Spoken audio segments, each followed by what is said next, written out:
ബ്രിട്ടീഷുകാർ ഇന്ത്യയിൽ കച്ചവടത്തിനെത്തുകയും ഇന്ത്യയെ തങ്ങളുടെ അധീനതയിലാക്കുകയും അതുവഴി 1-2 നൂറ്റാണ്ടുകൾ അടക്കി വാഴുകയും ചെയ്തു. ഈ കാലഘട്ടത്തിൽ ഒട്ടേറെ പ്രവർത്തനങ്ങൾ അവർ ഇന്ത്യയിൽ ചെയ്തിട്ടുണ്ട്.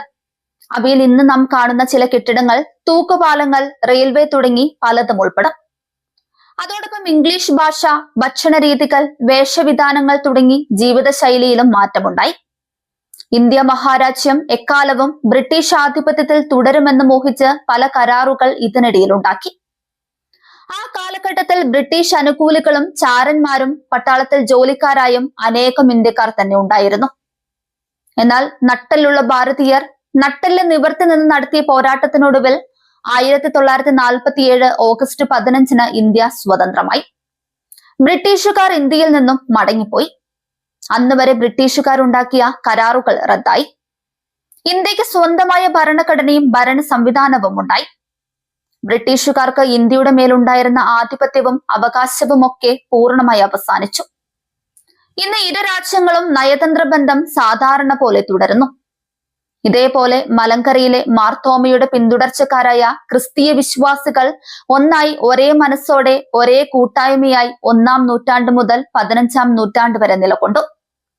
അതിനിടയിലേക്ക് കടന്നു വന്ന മെനസിസ് ബിഷപ്പ് ഇവിടെയുള്ള ക്രൈസ്തവ സമൂഹത്തെ കത്തോലിക്ക വിശ്വാസത്തിലാക്കി റോമൻ പപ്പയുടെ കീഴിലാക്കി. ഉദയംപേരൂർ സുന്നഹദോസ് അതാണ്. എന്നാൽ ചതി മനസ്സിലാക്കിയ ഭാരത ക്രൈസ്തവർ മാർത്തോമാൻ പൈതൃകത്തിൽ ഉറച്ചു നിൽക്കാൻ തീരുമാനിക്കുകയും 1653 കൂനൻ കുരിശ് സത്യത്തിലൂടെ പ്രഖ്യാപിച്ച് വിദേശാധിപത്യത്തെ തള്ളിക്കളഞ്ഞു. ഇതിനിടയിൽ ഒരു വലിയ സമൂഹം കത്തോലിക്ക സഭയുടെ കീഴിലായി കഴിഞ്ഞു. എന്നാൽ പൈതൃകവും പാരമ്പര്യവും നിലനിർത്തിയ ഭാരതീയ ക്രൈസ്തവർ ഒരു പൂർണ്ണ സഭയായി വളർന്നിട്ടില്ലാത്ത സമൂഹം തങ്ങൾക്ക് മെത്രാപ്പോലിത്തമാരെ വാഴിക്കുന്നതിന് വേണ്ടി സമാന വിശ്വാസത്തിലുള്ള വിവിധ സഭകളുമായി ബന്ധപ്പെടുകയും അന്ത്യോക്യ ആസ്ഥാനമായുള്ള സിറിയൻ സഭയിൽ നിന്നും 18-ാം നൂറ്റാണ്ട് മുതൽ സഹായം ലഭിക്കുകയും ചെയ്തു എന്നത് ഇന്നും നന്ദിയോടെ സഭ സ്മരിക്കുന്നു. എന്നാൽ കള്ളക്കണ്ണോട് കൂടി ഇടപെട്ട പാത്രിയാർക്കീസ് ഭാരത ക്രൈസ്തവ സമൂഹത്തെ തന്റെ അധീനതയിലാക്കാനുള്ള ശ്രമം ആരംഭിച്ചു. 1876 മുളന്തുരുത്തി സുന്നഹദോസ് അതാണ്.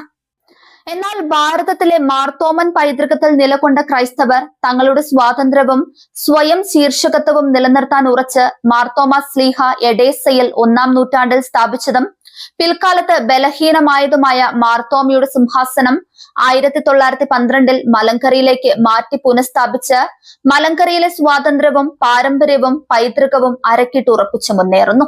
എന്നാൽ ഭാരതത്തിലെ മാർത്തോമൻ പൈതൃകത്തിലുള്ള ക്രൈസ്തവർ പൂർണ്ണ സ്വാതന്ത്ര്യവും സ്വയം ശീർഷകത്വവും പൂർണ്ണ സജ്ജവുമായിട്ടും പാത്രിയാർക്കീസ് ഇന്നും അനാവശ്യ അവകാശങ്ങൾ ഉയർത്തി സഭയ്ക്കുള്ളിൽ ഭിന്നതയുണ്ടാക്കുന്നു. ആഗോളം ആകമാനം എന്ന് പറയുന്നതല്ലാതെ പാത്രിയാർക്കീസ് ഒരു പൈസ മുടക്കിയതായി അവർക്ക് പോലും പറയാനില്ല. 1947 ഇന്ത്യ സ്വതന്ത്രമായപ്പോൾ ബ്രിട്ടീഷുകാർ സർവ്വ അവകാശങ്ങളും ഉപേക്ഷിച്ചു മടങ്ങി. എന്നാൽ അന്ത്യോക്യൻ പാത്രിയാർക്കീസ് ഭാരതസഭയുടെ സ്വത്തിലും സ്വർണത്തിലും കണ്ണുവെച്ച് വെടക്കാക്കി തനിക്കാക്കാനായി സഭയിൽ നിരന്തരം കലഹത്തിന് പ്രേരണ നൽകി സുപ്രീം കോടതി വിധിയെ പോലും വിമർശിച്ചുകൊണ്ട് കലഹത്തിന് ആക്കം കൂട്ടുന്നു. ഇന്നലെ യാക്കോബ് വിഭാഗത്തിലെ തന്നെ മാത്യു മണവത്തച്ഛൻ പറഞ്ഞതുപോലെ സ്വന്തം താല്പര്യം നിറവേറ്റാൻ വേണ്ടി സഭയിൽ ഭിന്നതയുണ്ടാക്കി യേശു ക്രിസ്തുവിന്റെ സഭയെ ബലഹീനമാക്കാൻ പാത്രിയാർക്കീസും കൂട്ടരും ശ്രമിക്കുന്നു. സഹി കെട്ടിട്ടാകും അച്ഛനത് തുറന്നു പറഞ്ഞത്.